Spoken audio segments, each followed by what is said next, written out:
சரியா 2000 மார்ச் 22 கர்நாடகா சுதாமணி அப்படிங்கிற 42 வயசான ஒரு பெண் அவங்களோட வீட்டுல இறந்து கிடக்கிறதா போலீஸுக்கு இன்ஃபர்மேஷன் வருது. அங்க போன போலீஸ் கிரைம் ஸ்பாட்டை ஐசோலேட் பண்ணி இறப்புக்கான ரீசன் என்ன அப்படிங்கறத ரொம்ப டீப்பா இன்வெஸ்டிகேட் பண்றாங்க.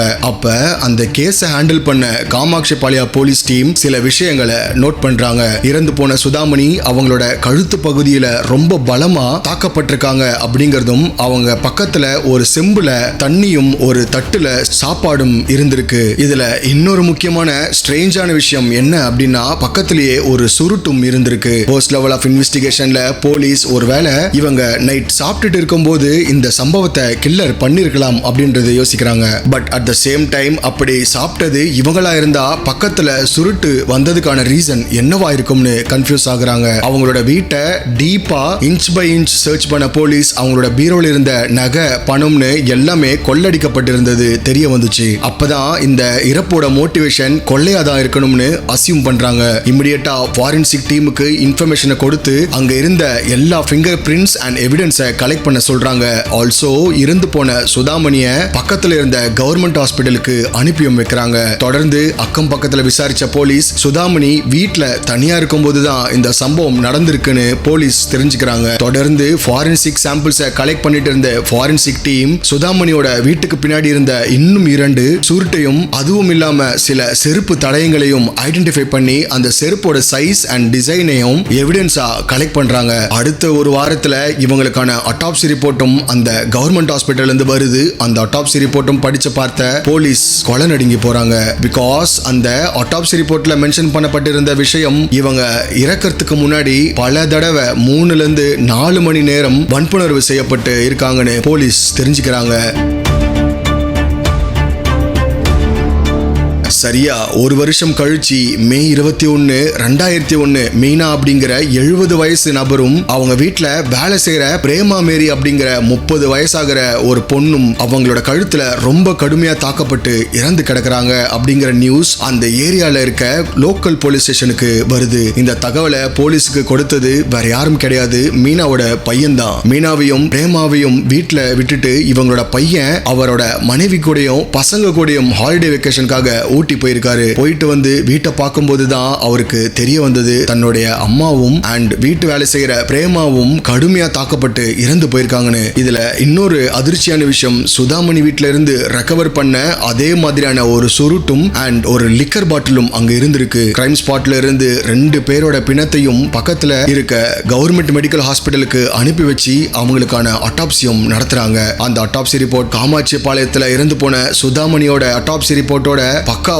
மேட்ச் ஆகி இருந்திருக்கு. which means இந்த மோடஸ் ஆபரண்டியை வச்சு பார்க்கும்போது 2 கேஸ்லயும் இன்வால்வ் ஆனது ஒரே பர்சனா தான் இருக்க முடியும்னு போலீஸ் புரிஞ்சுக்கிறாங்க. இந்த சம்பவம் அந்த ஏரியால ரொம்பவே பரபரப்பா பேசப்பட்டுச்சு. காமாட்சி பாளையம் அண்ட் இந்த சம்பவம் நடந்த கான்வென்ட் ரோடோட டிஸ்டன்ஸ் வெறும் 11 கிலோமீட்டர் தான். போலீஸ் பொதுமக்கள் கிட்ட ஒரு பப்ளிக் அவேர்னஸையும் கிரியேட் பண்றாங்க. அதாவது பொதுமக்களுக்கு சந்தேகப்படும்படியா யாராவது அந்த ஏரியால தென்பட்டாலோ இல்லனா புதுசா அவங்க ஏரியால குடுத்தனம் வந்தாலோ அந்த வீட்டோட ஓனர் போலீஸுக்கு இமிடியேட்டா தகவல் கொடுக்க சொல்லியும் போலீஸோட வாக்கி டாக்கில தொடர்ந்து தகவல் கொடுத்துட்டே வராங்க. இதனால ராத்திரி பகல்னு பார்க்காம போலீஸ் அவங்களோட தூக்கத்தை விட்டு இதை யார் பண்ணிருப்பாங்க அப்படிங்கிற விஷயத்தை கண்டுபிடிக்க ரொம்ப தீவிரம் காட்டுறாங்க. 2 ஸ்பெஷல் டீம் அமைச்சு நைட் அண்ட் டேன்னு ஹோசூர் அண்ட் அதை சுத்தி இருக்க லிமிட்ஸை தரவா செக் பண்றாங்க அண்ட் நைட் ரவுண்ட்ஸையும் அங்க இருக்க பகுதியில முடக்கி விடுறாங்க. இப்படி வீட்டுல தனியா இருக்க பெண்களை ஒரு கில்லர் வேட்டையாடிட்டு வரான். அதனால தனியா வீட்டுல இருக்க பெண்கள் வயசானவங்கன்னு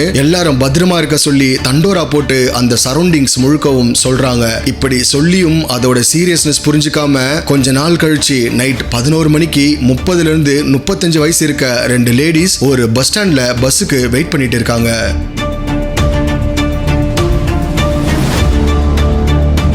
அந்த வழியா வந்த பேட்ரோல் ஜீப் அந்த பஸ் ஸ்டாண்ட் கிட்ட போய் நிக்குது. அந்த ஜீப்ல இருந்து கீழே இறங்கின ஒரு போலீஸ் ஏட்டு அந்த லேடிஸ் கிட்ட போயிட்டு, யாருமா நீங்க இந்த நேரத்துல தனியா இங்க யாருக்காக வெயிட் பண்ணிட்டு இருக்கீங்க அப்படின்னு கேக்குறாரு. அதுக்கு அந்த லேடிஸ்ல ஒருத்தவங்க, நாங்க ஹோசூரை சேர்ந்தவங்க, எங்களோட ரிலேட்டிவ் மேரேஜ் ரிசப்ஷனுக்கு இங்க வந்திருந்தோம். அவங்களோட மேரேஜ் ரிசப்ஷன் அட்டென்ட் பண்ணிட்டு இப்ப வீட்டுக்கு போறதுக்கு பஸ்ஸுக்கு வெயிட் பண்ணிட்டு இருக்கோம் அப்படின்னு சொல்றாங்க.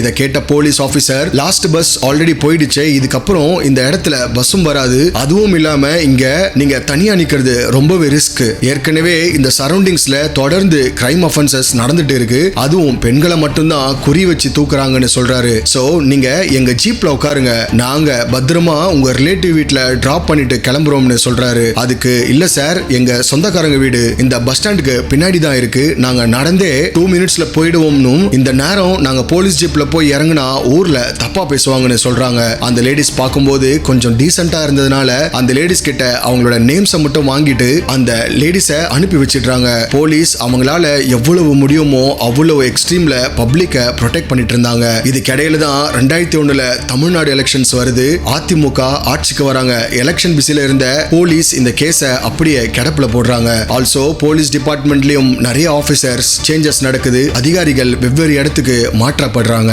அன்னையிலிருந்து ஒரு வருஷம் கழிச்சு, சரியா சொல்லணும்னா 29 ஆகஸ்ட் 2001 அன்னைக்கு 59 வயசான நிர்மலா அண்ட் அவங்க பொண்ணு 29 வயசான ராஜேஸ்வரி அப்படிங்கிற இன்னும் 2 பெண்கள் அவங்களோட வீட்லயே இதே மாதிரி கழுத்துல கடுமையா தாக்கப்பட்டும் சேம் மோடஸ் ஆபரண்டில சம்பவம் செஞ்சு இறந்திருக்கிறதா போலீஸ் கேள்விப்பட்டதும் கொலை நடுங்கி போறாங்க.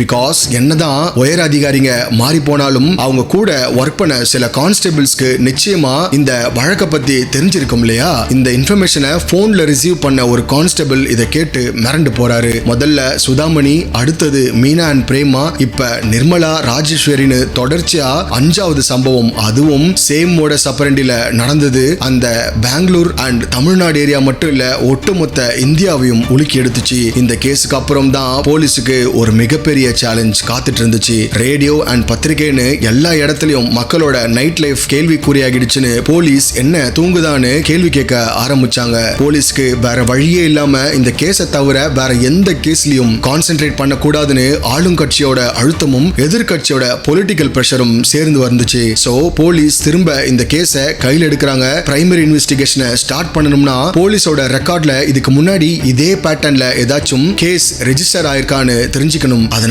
வேற எங்கேயாச்சும் இதே பேட்டர்ன்ல சம்பவம் நடந்திருக்கா, அதாவது பெண்கள் கழுத்து பகுதியில கடுமையா தாக்கப்பட்டு அண்ட் வன்புணர்வு செய்யப்பட்டு இறந்த கேசஸ் ஃபைல் ஆகியிருக்கானும், அப்படி நடந்திருந்தா அந்த கேசஸ்ல சம்பந்தப்பட்டவங்க யாராச்சும் அரெஸ்ட் ஆகி ரிலீஸ் ஆயிருக்காங்களா அப்படிங்கிற மொத்த டீடைல்ஸும் போலீஸோட டைரக்டரியில இருந்து எடுக்க பழைய கேஸ் ரெக்கார்ட்ஸை ஓபன் பண்றாங்க. சாதாரணமா இந்த ரெக்கார்ட்ஸை ஓபன் பண்ணி படிச்ச போலீஸுக்கு மே 21, 2001 மீனா அண்ட் பிரேமா மேரி வழக்கு கூட லிங்க் ஆகியிருக்கு. இந்த வழக்கோட ரெக்கார்ட்ஸையும் எடுத்து பார்த்த போலீஸுக்கு இந்த கேஸ்ல இருந்த சிமிலாரிட்டியான சுருட்டு சுதாமணி கேஸோட லிங்க் பண்ணிருக்கு. சுதாமணியோட கேஸை ஓபன் பண்ணா அதுக்கு ஒரு மாசத்துக்கு முன்னாடி 2 பிப்ரவரி 2000 ரக்ஷா ஷெட்டி எம்சிஏ படிக்கிற ஒரு காலேஜ் பொண்ணு கூட இதே மாதிரி பேட்டர்ன்ல இறந்திருக்காங்க. கிணறு வெட்ட பூதம் கிளம்பின கதையா 1990 வரைக்கும் மொத்தம் 60 கேசஸ் இது போல நடந்திருக்கு. அதுக்கு முன்னாடி இது போல கேசஸ் ரெஜிஸ்டர் ஆன எந்த எவிடன்ஸும் இல்ல. இத பார்த்து வேர்த்து விறுவிறுத்து போய் நின்ன போலீஸ் இவ்வளவு கேசஸ்ல இன்வால்வ் ஆன இந்த கில்லர் எப்படி இவ்வளவு தைரியமா வெளியே யார் கண்ணிலையும் மாட்டாம இருக்கான்னு யோசிக்கிறாங்க. இந்த கில்லரை நம்ம பிடிக்கலனா கண்டிப்பா இன்னும் எத்தனை பெண்களுக்கு இப்படி நடக்க போதுன்னு நினைச்சு ஆடி போறாங்க. இந்த சம்பவம் ஒரே இடத்துல நடக்காம கர்நாடகா டு தமிழ்நாடு அவுட்ஸ்கட்ஸ்ல தொடர்ந்து நடந்திருக்கு அப்படிங்கறத போலீஸ் தெரிஞ்சுக்கிறாங்க. அண்ட் ஆல்சோ இந்த 60 எஃப்ஐஆரையும் ரொம்ப டீப்பா பூத கண்ணாடி வச்சு ஒவ்வொரு எழுத்தா தேடி பார்த்த போலீஸுக்கு எந்த இடத்துலயுமே கில்லர் பத்தின இன்ஃபர்மேஷன் சுத்தமா கிடைக்கல. which means 60 கேசஸ்லயும் கில்லர் அன்ஐடென்டிஃபைடா இருந்திருக்கான். No evidence, no arrest. இந்த கேஸோட டைம் லைன் 1990 இருந்து 2000 வரைக்கும் நடந்ததுனால எந்த ஒரு சிசிடிவி சர்வேலன்ஸும் இல்ல. தமிழ்நாடு, ஆந்திரா, கர்நாடகான்னு 3 ஸ்டேட்டோட போலீஸ தலை பிச்சுக்க வச்சு பல வருஷம் தூக்கத்தை கெடுத்து போலீஸுக்கு மிகப்பெரிய சிம்ம சொப்பனமா இருந்திருக்கான். அண்ட் இந்த கேஸை லீட் பண்ண போலீஸ் ஆபீசர் அந்த எஃப்ஐஆர் ரெக்கார்ட்ஸ்ல மென்ஷன் ஆகியிருந்த ஒவ்வொரு போட்டோகிராஃப்ஸையும் கிரிமினல் லிஸ்ட் போர்ட்ல பின் பண்ணி அந்த சம்பவம் நடந்த பேட்டர்ன், சம்பவம் நடந்த இடம், அந்த டைம் லைன், அந்த கிரைம் ஸ்பாட்ல கிடைச்ச எவிடன்ஸ்னு விக்டிமோட என்ட்ரி அண்ட் எக்ஸிட் பாயிண்ட்ஸ்னு தனித்தனியா பிரிச்சு இதை யாரு பண்ணிருப்பா அப்படிங்கறத அனலைஸ் பண்ணி பாக்குறாங்க. அப்படி பண்ணதுல அவங்களுக்கு மெஜாரிட்டியா கிடைச்ச ஒரே சிமிலாரிட்டி அந்த சுருட்டு மட்டும் தான். அது மட்டும் இல்லாம மோஸ்ட் ஆஃப் த கேசஸ்ல விக்டிம் பக்கத்துல ஒரு செம்பு நிறைய தண்ணியும் ஒரு தட்டும் இருந்ததுதான் ஒரு வியர்டான விஷயமா இருந்திருக்கு. இந்த கேஸ்ல இறந்து போன பெரும்பாலான பெண்கள் வயசு வித்தியாசம் பார்க்காம அவங்க வன்புணர்வு செய்யப்பட்டிருக்காங்க அப்படிங்கறதையும் அவங்களோட ஆட்டாப்சி ரிப்போர்ட் ப்ரூவ் பண்ணிருக்கு. ஆல்சோ வருஷம் 2000 இறந்து போன முதல் விக்டிமான சுதாமணி வீட்டுக்கு பின்னாடி கிடந்த 2 சுருட்டு அண்ட் அந்த சுருட்டு விழுந்து கிடந்த இடத்துல இருந்த ஃபுட் மார்க்ஸோட சைஸ் அண்ட் டிசைனை போலீஸ் ரெக்கவர் பண்ணிருக்காங்கன்னு சொல்லியிருந்தேன் இல்லையா. அந்த 2 எவிடன்ஸை மட்டும் வச்சு அவங்க அந்த கில்லரை கொஞ்சம் கொஞ்சமா நெருங்கி இருக்காங்க. அப்படி நெருங்கின தமிழ்நாடு போலீஸ் மட்டும் இல்ல, இந்த கில்லரை தேடிட்டு இருந்த மத்த 2 ஸ்டேட்டான கர்நாடகா அண்ட் ஆந்திரா போலீஸ் வாய்களை பிளக்க வச்சுது. எஸ் அட்வொகேட்ஸ், என்னோட வீடியோஸ்ல நீங்க கிரிமினல்ஸ் கன்ஃபெஷன் கொடுத்ததை பார்த்திருப்பீங்க. But for the first time இந்த வீடியோல 2 கன்ஃபெஷன் ஸ்டேட்மெண்ட்டை சொல்ல போறேன். ஃபர்ஸ்ட் கன்ஃபெஷன் ஸ்டேட்மெண்ட்ல இந்த கிரிமினல் எப்படி என்ட்ரி ஆனா, எப்படி லோன்லி உமன் வீட்டை மட்டும் கரெக்டா சூஸ் பண்ணா, உள்ள வந்த உடனே அவனோட மோட்டிவ் என்னவா இருந்திருக்கு, இவன் வன்புணர்வுக்காக உள்ள வந்தானா இல்ல நகைக்காக உள்ள வந்தானா அப்படிங்கிற கன்ஃபெஷனும், ரெண்டாவதா இந்த கிரிமினல் கிட்ட இருந்து தப்பிச்ச ஒரு சர்வைவர், அதாவது உயிர் பிழைச்சவங்க கொடுத்த ஸ்டேட்மெண்ட்ல உள்ள வந்த கிரிமினல் அவங்கள என்னெல்லாம் பண்ணா, அவங்க கிட்ட கேட்கிற முதல் கேள்வி என்ன அப்படின்னு அவனோட சைக்கோ பிஹேவியரை பத்தி சொல்லும்போது என்னோட நரம்பே ஆடி போச்சு. சோ இந்த 2 கன்ஃபெஷனையும் கேட்டுட்டு இது எப்படி நடந்திருக்கும் அப்படிங்கறத கொஞ்சம் கண்ணு மூடி கற்பனை பண்ணி பாருங்க. பெண்கள் கண்டிப்பா பார்க்கக்கூடிய 2001 மொத்த இந்தியாவையே கொலை நடுங்க வச்சு ரேடியோ அண்ட் நியூஸ் பேப்பர்ஸ்னு டாப் ஹெட்லைன்ஸ்ல வந்து தீரன் அதிகாரம் 1 படத்தை மிஞ்சுற அளவுக்கு ஒரு மிகப்பெரிய நோட்டோரியஸ் கிரைம் பத்தி தான் இந்த வீடியோல நம்ம பார்க்க போறோம். இந்த வீடியோவை இப்போ வரைக்கும் லைக் பண்ணாம பார்த்துட்டு இருக்கீங்கன்னா, இது போல பப்ளிக் அவேர்னஸ் கண்டென்ட்டை மோட்டிவேட் பண்ண இந்த வீடியோக்கு லைக் பண்ணிட்டு சப்ஸ்கிரைப் பண்ணிக்கோங்க. நீங்க பார்த்துட்டு இருக்கிறது ஆனந்த் ஆர்கேவ் யூடியூப் சேனல். நான் உங்க ஆனந்த்.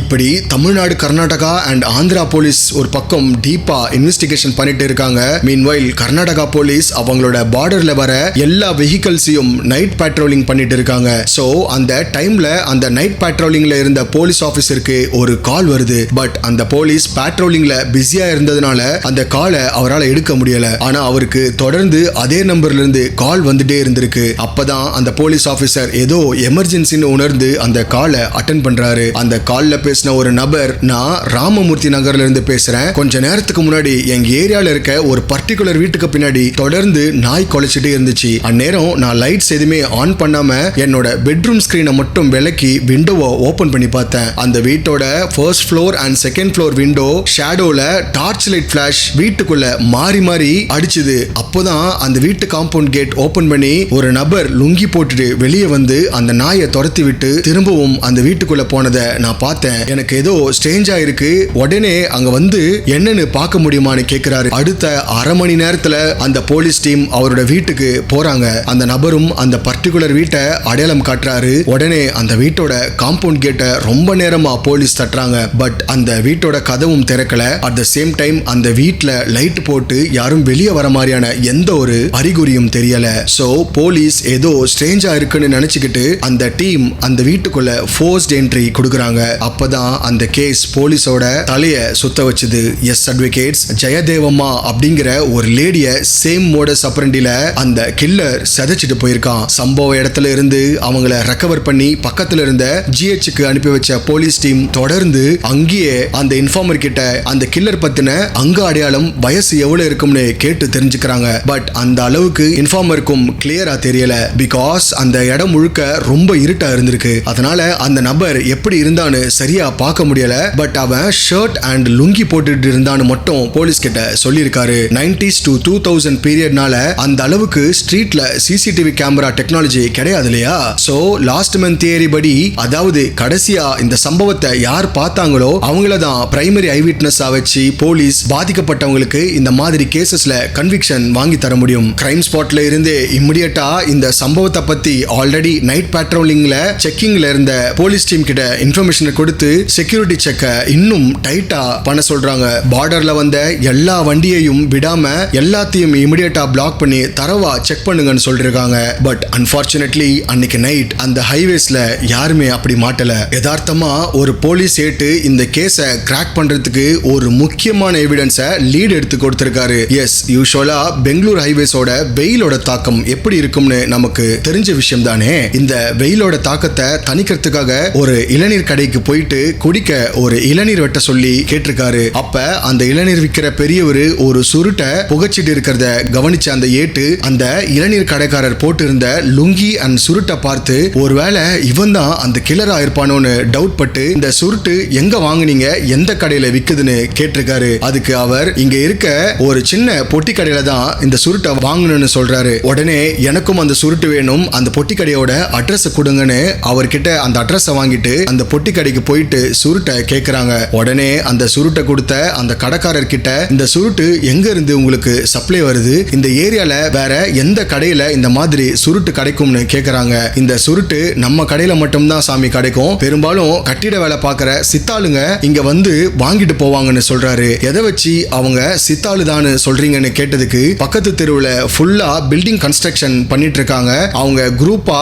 பேண்ட்ல வந்து இங்கதான் இறங்குவாங்க, இறங்குறவங்க பெரும்பாலான கைகள்ல மண்வெட்டி பாண்டு இருக்கிறத நான் கவனிச்சிருக்கேன், அதை வச்சுதான் அவங்க சித்தாள்னு சொல்றேன் அப்படின்னு சொல்லியிருக்காரு. தொடர்ந்து ஏதாச்சு எங்கேயாச்சு இந்த கில்லர் பத்தின ஒரு சின்ன க்ளூ கிடைக்காதான்னு அந்த பில்டிங் கட்டிட்டு இருந்த சைட்டுக்கு மறுநாள் இந்த ஏட்டு மஃப்டில போய் பாக்குறாரு. அங்க வேலைக்கு வந்திருந்த ஒரு சில பேர்கிட்ட நாங்களும் பக்கத்துல இருக்க ஒரு சைட்ல வீடு கட்டணும், அதுக்கு சித்தாளுங்க நிறைய பேர் தேவைப்படுறாங்க, நீங்க மட்டும் தானா இல்ல இன்னும் ஆட்கள் இருக்காங்களான்னு கேக்குறாரு. கொஞ்ச நேரம் வெயிட் பண்ணுங்க, மேஸ்திரி வருவாரு, அவர்கிட்ட கேளுங்க, அவர் உங்களுக்கு எல்லாமே சொல்லுவாருன்னு சொல்றாங்க. கொஞ்ச நேரத்துல ஒரு டெம்போ டிராவலர் வருது, அதுல கிட்டத்தட்ட 20 இருந்து 25 பேர் வந்து இறங்குறாங்க. அப்போ அங்க உட்காந்துட்டு இருந்த போலீஸ் ஏட்டு ஒரு ஸ்ட்ரேஞ்சான விஷயத்தையும் நோட் பண்றாரு. எஸ் அட்வொகேட்ஸ், அந்த டெம்போ டிராவலர்ல இருந்து கீழே இறங்கின ஒரு மேரிட் கப்புள் நேரா அந்த பொட்டி கடைக்கு போய் சுருட்டை வாங்குறத பாக்குறாரு. அவங்க பின்னாடியே ஃபாலோ பண்ணிட்டு போன அந்த போலீஸ் அவங்க பின்னாடி போய்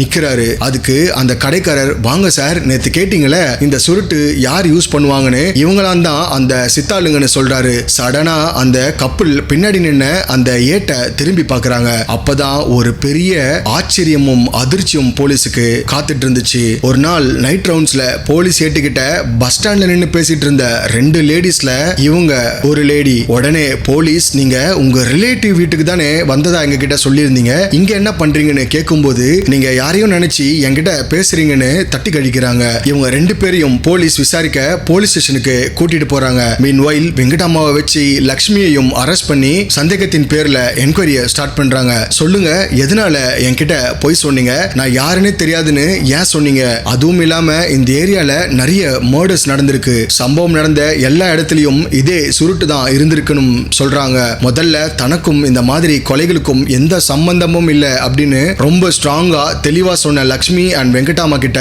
போலீஸ் கிட்ட சில கிராஸ் கொஸ்டின்ஸ்ல அவங்களோட பதில்கள் முன்னுக்கு பின் முரணா இருந்திருக்கு. 1000 தான் இருந்தாலும் பெண்கள் இல்லையா, லக்ஷ்மியையும் வெங்கடாமாவையும் தனித்தனி அறையில வச்சு இந்த கேஸ் பத்தி லக்ஷ்மி ஒத்துக்கிட்டதா வெங்கடாமா கிட்டையும், வெங்கடாமா இந்த கேஸ்ல இன்வால்வ் ஆனதா ஒத்துக்கிட்டாங்கன்னு லக்ஷ்மி கிட்டையும் போலீஸ் போட்டு வாங்கியிருக்காங்க. அப்பதான் இவங்க சொன்ன அந்த கன்ஃபெஷன் போலீஸ கொலை நடுங்க வச்சுது. லக்ஷ்மி அண்ட் வெங்கடாமா இவங்க 2 பேருமே பெங்களூருக்கு பக்கத்துல இருக்க தண்டுபாளையம் அப்படிங்கிற ஒரு கிராமத்தை சேர்ந்தவங்க அப்படின்னு சொல்லி அவங்களோட கன்ஃபெஷனை ஸ்டார்ட் பண்றாங்க.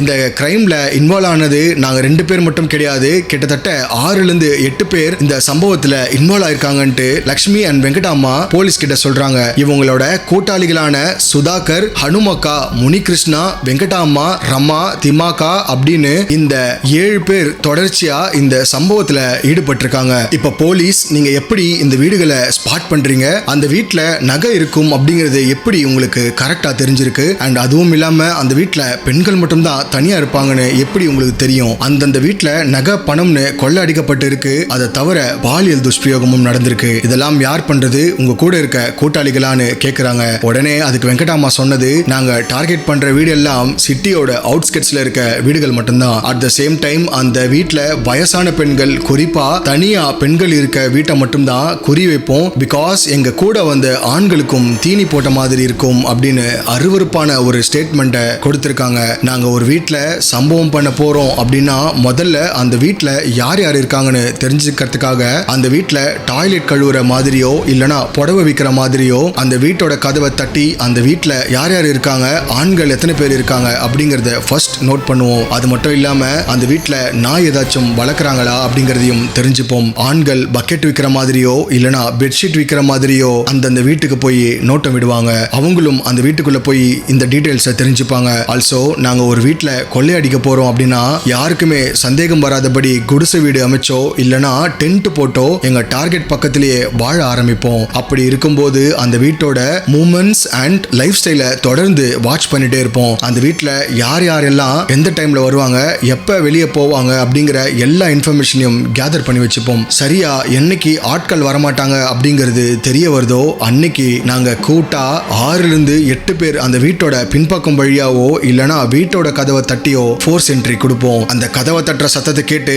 கதவை திறக்கிறவங்களுக்கு கதவு திறந்தது மட்டும்தான் ஞாபகம் இருக்கும். அதுக்கப்புறம் என்ன நடக்குதுன்னு பாக்குறதுக்கு அவங்க இருக்க மாட்டாங்க. இந்த கேங்க லீட் பண்றது இப்ப அரெஸ்ட் ஆயிருக்க லக்ஷ்மி தான். எந்த வீட்டுல கொள்ளடிக்கலாம் அப்படிங்கறத பிக்ஸ் பண்றது லக்ஷ்மி அண்ட் வெங்கடாமா தான். இவங்க 2 பேரும் முதல்ல அந்த வீட்டோட நடமாட்டத்தையும் ஃபுல் டீடைல்ஸும் கேதர் பண்ணி மிச்சம் இருக்க கூட்டாளிகளான கிருஷ்ணப்பா, சுதாகர், ஹனுமக்கா, முனிகிருஷ்ணா, ரமா, திமாக்கா அப்படின்னு இவங்க எல்லார்கிட்டையும் பக்காவா ஸ்கெட்ச் போட்டு கொடுப்பாங்க. அதாவது என்னைக்கு எத்தனை மணிக்கு எப்படி போய் திருட போறோம் அப்படிங்கிறது இவங்களோட பிளானா இருந்திருக்கு. இதுல இவங்களோட முக்கியமான கோலே எந்த இடத்துலயும் எவிடன்ஸ் விடக்கூடாது அப்படிங்கிறது மட்டும்தான். இப்படி நாங்க 1996 இருந்து 2001 வரைக்கும் 40-50 வீடுகள்ல கொள்ள அடிச்சிருக்கோம் அப்படின்னு ரொம்ப கேஷுவலா லக்ஷ்மி சொல்றா. கடைசியா போலீஸ் இவங்க கிட்ட ஒரு கொஸ்டினை கேக்குறாங்க.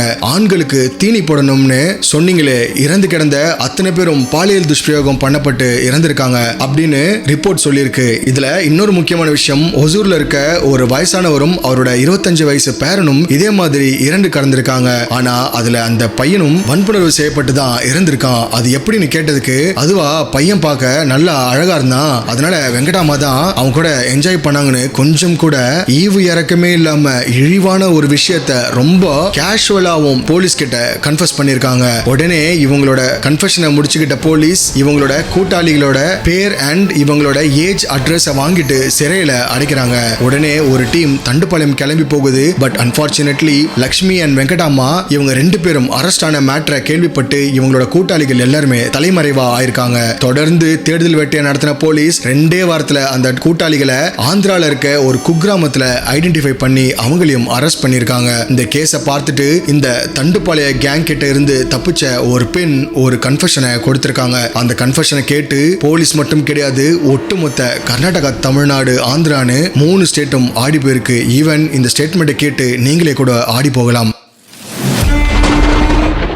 அந்த நாள் செப்டம்பர் 1996. அப்ப மழைக்காலம்னால பயங்கரமா கண்டினியூஸா 3 to 4 days மழை பெஞ்சிட்டு இருந்துச்சு. இதனால எங்க வீட்டுல இல்ல, எங்க டோட்டல் ஏரியாவிலேயே கரண்ட் ஆஃப் ஆயிருந்துச்சு. சோ எங்க வீடு அண்ட் ஸ்ட்ரீட் ரொம்பவே சைலண்டா இருந்துச்சு. எங்க வீடு பின் டிராப் சைலண்டா இருந்ததுனால அந்த வீட்டுல வெறும் வால் கிளாக் சவுண்ட் மட்டும்தான் கேட்டுட்டு இருந்தது. அந்த மாதிரி ஒரு நேரத்துல தான் யாரோ எங்க வீட்டு காம்பவுண்ட் சுவரை எகிரி குதிச்ச மாதிரி ஒரு ஸ்ட்ரேஞ்சான சவுண்ட் கேட்டுச்சு. உடனே எனக்கு பதட்டம் அதிகமாச்சு. பிகாஸ் எங்க வீட்டுல என்ன தவிர வேற யாருமே கிடையாது. உடனே நான் ஜன்னல் அண்ட் கதவு தாப்பால டைட்டா போட்டுட்டு அங்க இருந்த ஸ்கிரீன் துணியை இழுத்து விட்டுட்டேன். கொஞ்ச நேரத்திலேயே 2-3 பேர் பேசிக்கிற மாதிரி எனக்கு சத்தம் கேட்டுச்சு. உடனே கதவு கிட்ட இருந்து நீங்க யாருன்னு கேட்டேன். அதுக்கு ஒரு லேடி ரிப்ளை பண்ணாங்க.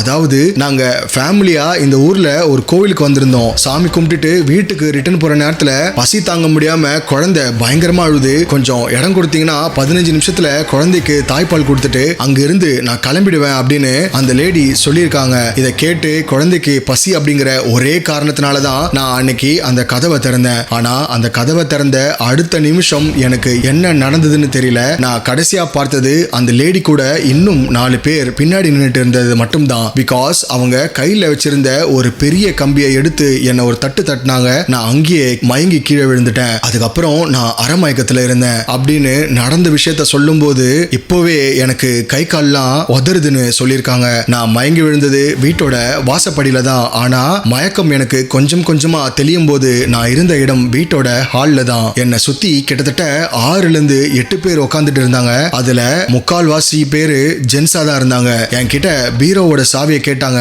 என்னால கை கால் சுத்தமா அசைக்க முடியல. அதுல ஒருத்த மட்டும் கிச்சனுக்கு போய் ஏதோ பண்ணிட்டு இருந்தான். அதுக்கப்புறம் பக்கத்துல உட்கார்ந்து ரொம்ப கேஷுவலா அவன் சாப்பிட ஆரம்பிச்சான். ஒரு லேடி என் மேல ஏறி உட்காந்துட்டு பீரோ சாவி எங்க அப்படின்னு என்னோட முடிய பிடிச்சி தொடர்ந்து கேட்டுட்டே இருந்தாங்க. சுத்தமா என்னால அசைய முடியலனாலும் அங்க என்னை சுத்தி என்ன நடக்குது அப்படிங்கறத என்னால உணர மட்டும் முடிஞ்சது. பட் என்னால ரியாக்ட் பண்ண முடியல. அப்பதான் என் வாழ்க்கையிலேயே நடக்க கூடாத அந்த ஒரு சம்பவமும் நடந்துச்சு. அங்க கொள்ளடிக்க வந்த 2-3 ஆண்கள் அவங்களோட வெறிய அந்த பெண் கிட்ட தீர்த்திருக்கானுங்க. இதுல உச்சக்கட்ட கொடுமை என்னன்னா, இத அங்க பக்கத்துல இருந்த அந்த பெண்களும் பார்த்து ரசிச்சதுதான் என்னால தாங்கிக்க முடியல அப்படின்னு அந்த சர்வைவர் சொல்றாங்க. என்னால அவங்கள தடுக்கவும் முடியல, எனக்கு வலிக்குதுன்னு அவங்க கிட்ட உணர்த்தவும் முடியல. இதுல உச்சக்கட்ட கொடூரமான ஒரு விஷயம் என்னன்னா, அந்த 3-4 ஆண்கள்ல ஒரு பையனோட வயசை என்னால குறிப்பிட முடியல. வயசு வித்தியாசம் தெரியாம அவனும் இந்த சம்பவத்துல என்கிட்ட ஈடுபட்டான். கொஞ்ச நேரத்திலேயே எனக்கு எல்லாமே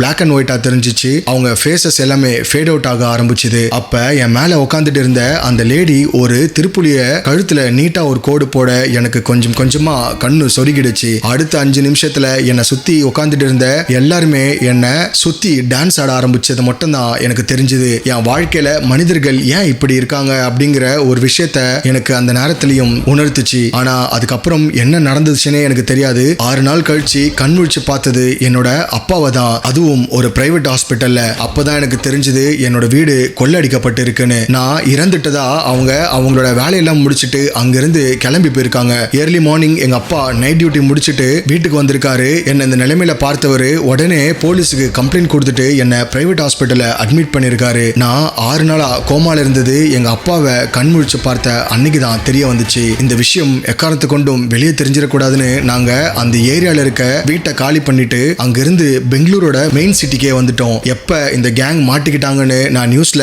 கேள்விப்பட்டனோ, கண்டிப்பா இவங்களை பத்தின முகத்தெரிய கிழிக்கணும்னு இந்த கன்ஃபெஷனை நான் கொடுக்கறேன் அப்படின்னு சொல்லி முடிக்கிறாங்க. சோ இந்த கன்ஃபெஷன் ஸ்டேட்மெண்ட் அண்ட் எவிடன்ஸ் அடிப்படையா வச்சு போலீஸ் லக்ஷ்மி அண்ட் வெங்கடாமா அண்ட் இவங்களோட கூட்டாளிகளையும் பெங்களூர் ஸ்பெஷல் கோர்ட்ல ஆஜர்படுத்துறாங்க. அந்த கோர்ட்ல இவங்களுக்கு மரண தண்டனை கொடுக்கப்பட்டு அதுக்கப்புறம் மேல்முறையீட்டுக்காக பெங்களூர் ஹைகோர்ட்டுக்கு போன இவங்களுக்கு லைஃப் இம்ப்ரிசன்மெண்ட் கொடுக்கறாங்க. இன்னைக்கு டே வரைக்கும் இந்த தண்டுப்பாளையம் கேங் பார்ப்பன அக்ரஹாரா ஜெயில தான் இருந்துட்டு வராங்க. இந்த தண்டுப்பாளையம் கேங்ல இன்வால்வ் ஆன ஒரு சில பேர் அந்த ஜெயில இந்த கேஸோட ட்ரையல் நடந்துட்டு இருக்கும் போது இறந்தும் போறாங்க. 1990களில் இருந்து 2002 வரைக்கும் கிட்டத்தட்ட 60க்கும் மேற்பட்ட சம்பவங்கள், அதாவது பதிவானது மட்டும் போலீஸ் தரப்புல இருந்து சொல்லப்பட்டிருக்கு. இப்படிப்பட்ட ஒரு நோட்டோரியஸ் கேங்க போலீஸ் கண்டுபிடிக்கிறதுக்காக கர்நாடகா போலீஸ், ஆந்திரா போலீஸ், ஏன் தமிழ்நாடு போலீஸே சாப்பாடு தூக்கம் இல்லாம ரொம்ப மெனக்கெட்டிருக்காங்க. அது மட்டும் கிடையாது, குறிப்பா தமிழ்நாடு போலீஸை நம்ம ஒரு ஸ்பெஷல் மென்ஷன் பண்ணியே ஆகணும். பிகாஸ் தமிழ்நாடு போலீஸ் கொடுத்த அந்த சுருட்டு க்ளூ தான் தண்டுப்பாளையம் வரைக்கும் கர்நாடகா போலீஸை கொண்டு போக வச்சது. இதுல பாதிக்கப்பட்ட விக்டிம்ஸை நினைக்கும் போது மனசு ரொம்பவே கஷ்டமா இருக்கு. அட்வொகேட்ஸ், இன்னொரு முக்கியமான விஷயம், நம்ம வீட்டுல வெளியே எங்கேயாச்சும் போகும்போது எப்படி சின்ன பசங்களை தனியா வீட்டுல விட்டுட்டு போக மாட்டோமோ, அதே மாதிரி தான் வயசானவங்களையும் வீட்டுல விட்டுட்டு போறதுக்கு கொஞ்சம் யோசிக்கணும். பிகாஸ் எப்படி குழந்தைங்க ரொம்ப பலவீனமானவங்களா இருக்காங்களோ, அதே மாதிரி தான் வயசானவங்களும் ரொம்ப பலவீனமா இருப்பாங்க. சோ கூடுமானவரையும் நம்ம அவங்க கூட இருக்கணும், இல்லனா அவங்கள நம்ம கூட வச்சுக்கணும். இப்போ வரைக்கும் இந்த வீடியோவை லைக் பண்ணாம பார்த்துட்டு இருந்தீங்கன்னா மறக்காம லைக் பண்ணி என்னை மோட்டிவேட் பண்ணுங்க. கிரைம், மிஸ்ட்ரி அண்ட் ஹாரர்ல உங்களுக்கு வீடியோஸ் பிடிக்கும்னா உடனே என்னோட சேனலையும் சப்ஸ்கிரைப் பண்ணிக்கோங்க. இந்த வீடியோ பத்தி நீங்க என்ன நினைக்கிறீங்க அப்படிங்கிற உங்களோட கருத்தை மறக்காம கமெண்ட்ஸ்ல சொல்லுங்க.